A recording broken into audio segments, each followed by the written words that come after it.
Hello, I'm Juliet Mann, and this is the Agenda podcast, CGTN Europe's one-stop shop for smart, in-depth discussion of the issues that really matter in the world today.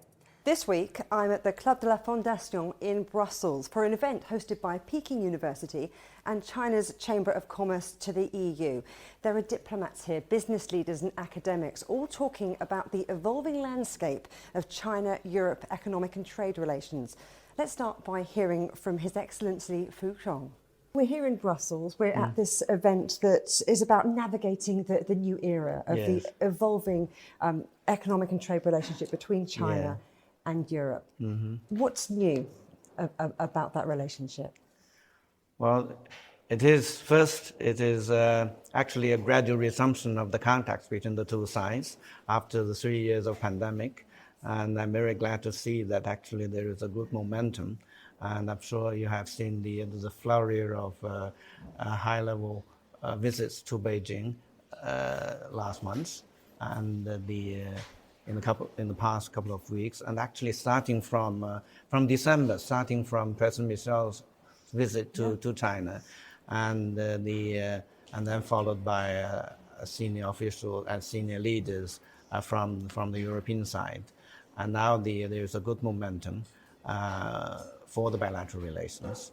And also from the Chinese side, we also have received a number of senior level delegations to Europe. So actually this signifies a new start for the bilateral relations. You do think that the relationship between China and the European Union is important. You've said it before. Yes. Why in particular? Is it all about trade? No, it's not. Actually, as I said, indeed, in terms of trade, China and the EU are complementary towards each other. And also, actually, we are the second largest trade partners to each other. So indeed, that shows the importance. But actually, our relationship does not stop there. And in terms of the political aspect, as I said, we see Europe as an important power center in the world. It has a great role to play on the world stage. And there are so many things that China and the EU have in common. And we all advocate multilateralism, for instance. And there are global issues that China and EU are willing to cooperate in order to tackle these global issues, for instance, climate change, for one thing, and other issues like the non-proliferation of weapons of mass destruction, and also the people-to-people contact. Actually, there is a fountain of goodwill on both sides, and actually this actually constitutes the basis for good relations between the two sides. You mentioned climate change. Yes. Also at this conference, they've talked a lot about the digital transformation. Indeed. And the links that there can be there. You know, China's big on solar farms, on wind power, and on electrification. How reciprocal do you see the relationship? Well, actually, yes, indeed, these are new areas that China and EU can cooperate, and so we are. Actually, there's quite a lot of Chinese investment in Europe in those areas. For instance, the new energy, and also the new energy vehicles, and also China is exporting the solar panel as well, and indeed Europe is also quite advanced in terms of the green technology, and we also welcome the European companies to invest in China, and also there's a great potential. All these are the new areas that China and Europe can cooperate, both in terms of the technological cooperation and also in terms of trade, which will benefit both sides, and I would say benefit the whole world. It all makes business sense. But let's talk about some of the stumbling blocks, because the relationship between the United States and China has been under scrutiny for quite some time. You know, how do you see that playing out into the rest of 23, and how do you see it affecting the relationship that China has with Europe? Well, China and the United States are important powers in the world. And indeed, the relationship between our two countries is going through a very difficult period. but China wishes to improve its relations with all countries, including the United States. So we will be happy to see an improvement of the relationship. And but I'm thinking of words like, decoupling, indeed, de-risking. indeed. Do you see that affecting things going forward? Indeed, well, as far as China is concerned, we are sincere in maintaining good relations with all countries. And I don't think it is appropriate for anyone to talk about decoupling, either from China or from any other country. And actually, I'm glad to hear that it's not only the European leaders, but also the American leaders are also saying that a decoupling is not a viable option. But de-risking, yes, people are talking about de-risking. As I said in my intervention just now, we need to put this into proper perspective. We should not exaggerate this issue. And furthermore, de-risking should not become decoupling just in another name. That is also important. But coming back to our relationship with EU, I think as I said, we see EU as an important independent partner, and it should have its own strategic autonomy, and it is only reasonable or rational or sensible for people to expect Europe to play an independent role, both in the political arena and also in the economic sphere. You talked about 2 sessions and China's commitment to continue that high quality growth. Yeah. So let's talk a little bit about China's plans to modernization. Yeah. Much discussed here too. What's your take on that modernization? And again, what impact is that going to have on China's relationship with Europe, because we're here in Brussels, and with the rest of the world? Actually, well, as President Xi explained, there are a number of prominent features in our Chinese modernization program.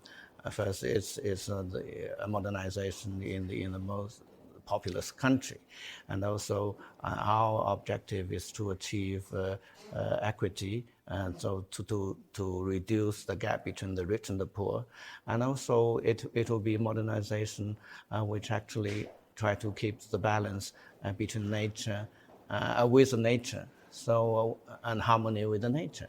And also there is another aspect which should be we should draw our international audience to the attention. That is, our Chinese modernization path is going to be a peaceful one. It will not be through colonization, for instance, or through wars, or through pillaging the other countries, for instance. So that is, we will rise peacefully.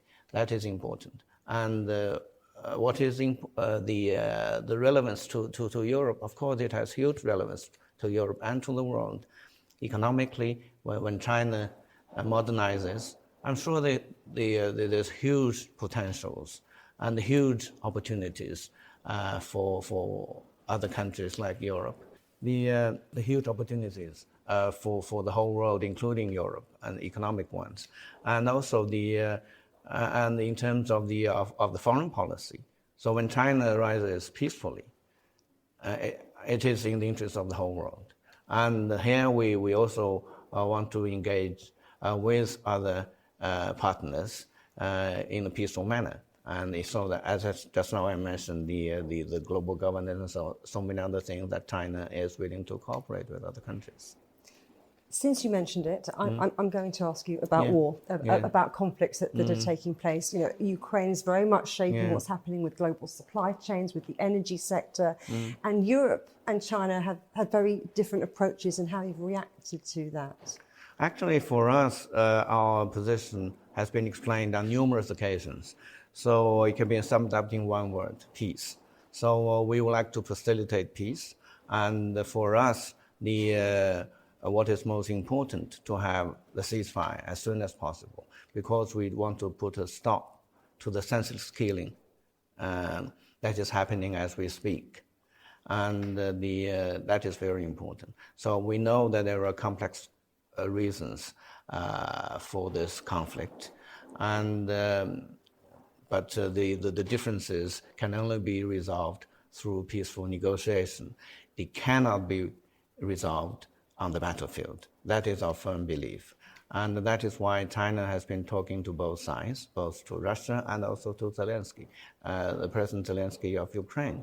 And I'm sure you're aware that President Xi has recently made a phone call. And actually, China is sending a special envoy to try to facilitate peace. And he's going to visit Ukraine and some European capitals, and also Russia.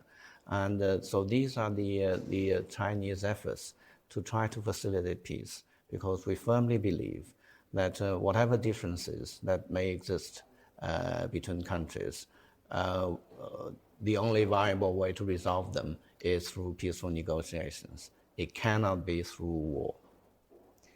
Ambassador Fu, it's been a pleasure speaking to you. Thank you very much. Thank you so much. One of the key topics under discussion here in Brussels is where the real trading opportunities lie for China and the European Union. Which sectors are hot and which are not?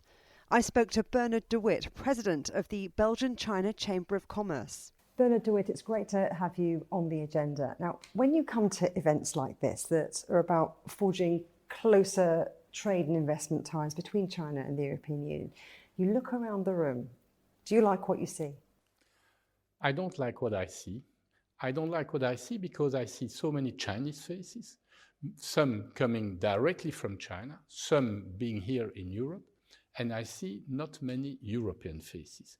I think it's a pity, it's a missed opportunity, because we have the opportunity to meet Chinese companies. We need the opportunity to meet Chinese economic leaders, and we don't make use of it. So what's the sticking point? Are too many bosses believing what they read in the papers? Well, that can be part of it. Second is also due to COVID. During 3 years, there was nearly no travels to China from European business people, politicians, and so on. Now we see it changing, but it's changing slowly. It could go a little bit faster. We see some politicians, President Macron, the German Chancellor, went to China. Many political leaders from Europe are now going back to China, and I think it's a good sign. We need also to have now more business people going back to China. What makes me more optimistic is the fact that we have a certain number of European companies present in China, and well present. They remained during the pandemic. They are still there, and they are still making profitable business. That is a good sign. The point is, maybe the challenge is more for small and medium-sized enterprises from Europe. Because what we see is that the big enterprises are there and stayed there. Small and medium-sized, left a little bit the market, the Chinese market, also because of the distance, because of some difficulties due to the pandemic. Now, the challenge, for instance, for chambers of commerce or for special platforms, is to push these small and medium-sized companies to go back to China, and also to attract some of the middle-sized companies from China to Europe, because the biggest numbers of companies in the economic world are small and medium-sized companies. So there is a big opportunity there. So you talk about small and medium-sized firms as being the engines of growth, not just at home, but abroad. Just give us a flavour of how important the relationship is between Belgium and China, but also the broader European Union. You know, what do those European companies do for the Chinese economy? Well, what they do for the Chinese economy is the fact that they are coming to China. They are employing people, so that is good for the local economy. They are bringing some technology. We know that China, in several fields, is now leading, but we still have some leading companies in specific sectors in Europe, like in the green energy, in these kind of companies are there and are going to China. So there is a possibility to develop. Healthcare. We see, for instance, in China, it's a big challenge, healthcare for senior people, for very old people. We have the habit in Europe of taking care of very old people in specific institutions. There is a certain know-how that we can bring also to China. But this being said, I'm not going to say that we are going to teach the Chinese a lesson. No way. The time is finished for that. And I think most of people in Europe understand that. We need to have exchanges on an equal basis. We can bring something, but we can learn also from the Chinese. And we can learn from the Chinese in the digital economy. I'm impressed to see, for instance, when you go to China now, don't bring coins, don't bring banknotes. You just bring your phone and make a payment through your phone. And everyone's using it, aren't they? It's not just the bright young things, it's old and young. So that's a real digital transformation. That is a big transformation. And I think when our Chinese friends are coming here to Europe, well, maybe they have the impression to come back in the past, because in Europe we are still used to use a bank card, a credit card, or even a banknote. This time it's nearly over, especially in the big cities in China. So what about the other way around? Because you're talking about it being reciprocal, and you're saying, right, a lot of European companies, the big ones, are quite now embedded in terms of the Chinese economy. A lot of Chinese investment is being poured into Europe. Definitely, a lot of Chinese investment is important. It's important the fact that they have many employees here in Europe, and that is a country can benefit from that. They bring also some technology. Let's imagine, let's see, I recently saw some big car companies from China specializing in electric cars. BYD, Volvo, Geely. This company, Geely, let's take it. Example, Volvo has a plant here in Belgium. They are making cars. It was a Swedish company. It was taken over by a Chinese company, Geely. People said at the time, "Ooh, we are going to lose our jobs. It's finished." Well, what do we see now? They are engaging more people to work in the factory. The factory is exporting from Belgium with Belgian workers. So there, I think it's a win-win situation. It's good for Geely Group because it's profitable. It's good for Belgium because they pay taxes in Belgium. They employ people. They pay social security. They respect the law. So what should we ask more? So when you have conversations at the Chamber of Commerce with companies from around the world, China in particular, are you talking about jobs and the tax take for you? Or are you thinking about what you can give as well? Well, I think both. Don't be naive. If I want to do business with you, well, I want to get some profit from the business I will do with you.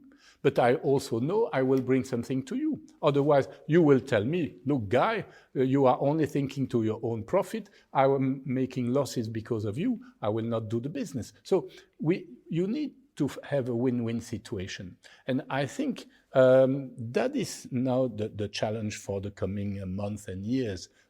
It's to find common grounds where we can find our mutual interest. There can be some sectors called sensitive sectors where it would be limited here in Europe to European companies or even to national companies or in China to Chinese companies. We can understand that, but there are so many other sectors. So don't focus on some sectors which would be close to the others and say, by looking at that, the market is closed. Focus more on all the other aspects, on all the other sectors that are still open, that are going to grow. What is interesting also in China, I think, with my European eyes, is that when you listen to President Xi Jinping, when you look at what is written, they always say, we want to remain an open economy. That is important. At a time when people speak about protectionism, about closing borders, at the top of China, it is said, we want to remain open with an open economy. Let's use these words. Let's take it and let's make something from that. There are opportunities. So you're saying stop focusing on the things that you know are going to be sensitive and look to the opportunities and that potential for partnership and cooperation. Which sectors do you think are really ripe for that reciprocal investment and cooperation, and which sectors could do with a little bit of a boost? For instance, logistics. Logistics, very important sector. Here in Belgium, we have the Port of Antwerp and Zeebrugge, who are having a lot of contacts with Chinese port, where we have Chinese companies very active in these ports. We have airline companies doing cargo flights with China. Here in Liège, Belgium, we have China, a branch of Alibaba Group, having headquarters here for bringing goods with the e-platforms. These are things that are going to develop, that we have to move ahead with them. We see also, well, the digital economy. The digital economy, we need, and I think we should look more at what China is doing, because there have been many opportunities that have been created in China through the digital economy. It is growing in Europe, maybe not as fast as in China, and there could be more links. You've mentioned the pandemic a few times as being an impediment, a bump in the road, if you like, putting the brakes on trade relations, investment, and cultural exchanges too.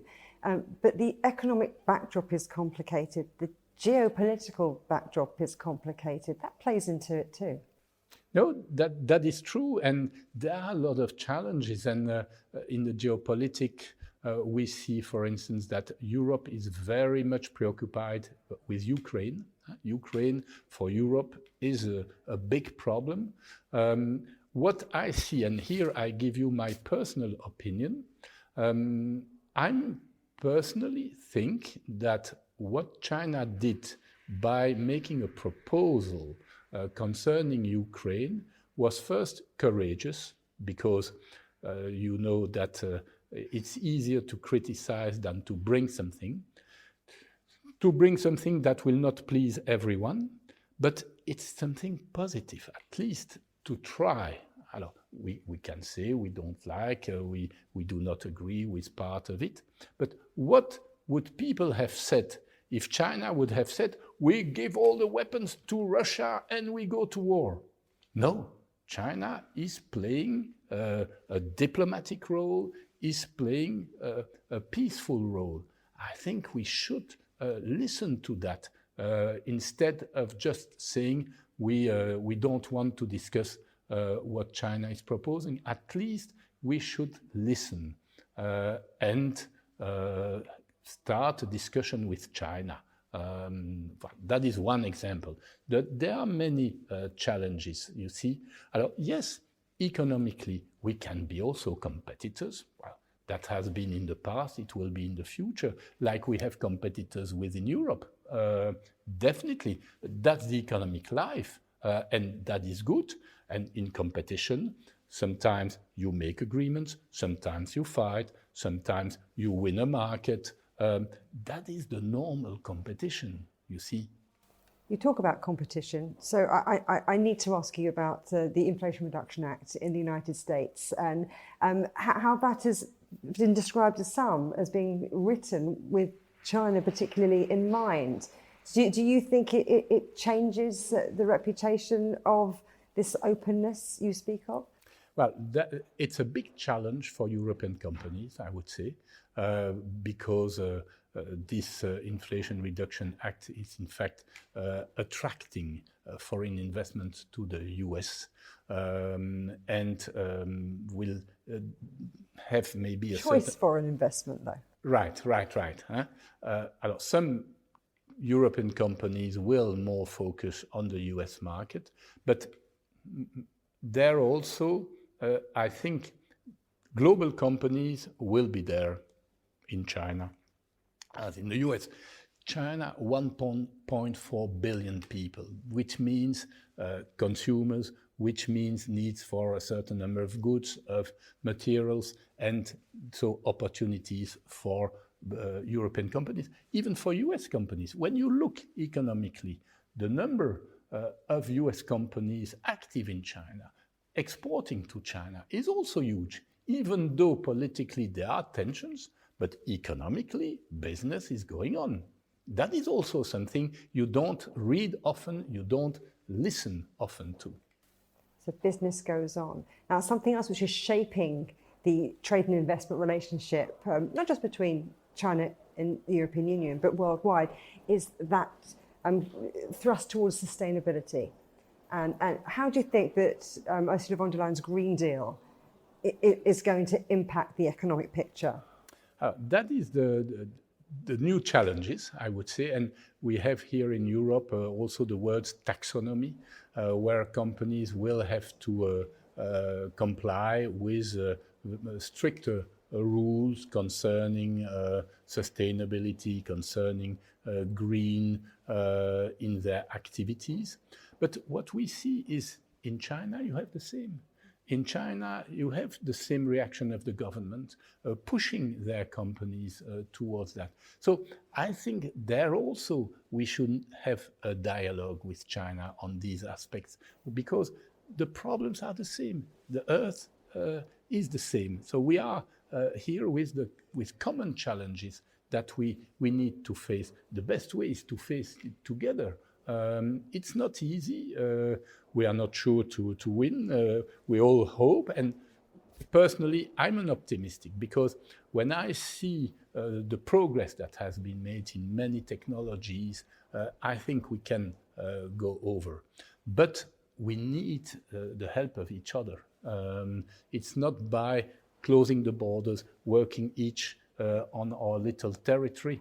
No, we need to have more economic exchanges, cultural exchanges. And with that, we can hope that politically there can be also some more dialogue. Bernard Dewit, always a pleasure talking to you. Thank you so much. It was a pleasure. Thank you very much. Thanks for listening to this edition of the Agenda podcast. Do join me next week when I'll be in Geneva at the World Economic Forum's Growth Summit to consider just where future growth might come from and how we can make sure it remains resilient. Remember, you can subscribe to this podcast on iTunes, Stitcher, Spotify, or wherever you get your podcasts. You can also find more agenda content on CGTN Europe's Facebook, Twitter, Instagram, Telegram and YouTube channels. Until next time, goodbye.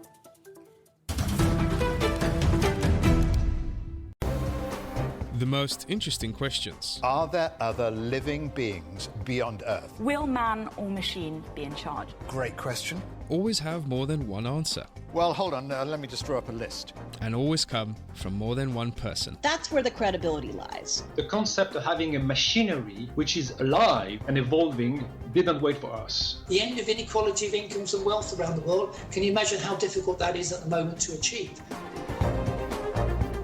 Every episode, Stephen Cole, Murray Beveridge, and some of the brightest minds out there shed light on the answers to some of the most intriguing questions. There are two ways of looking at this. Machines can't really discriminate between civilian and military targets. The Answers Project. Maybe we need to just look at this in a bit more detail. Extraordinary claims require extraordinary evidence. The Answers Project, a new podcast from CGTN Europe.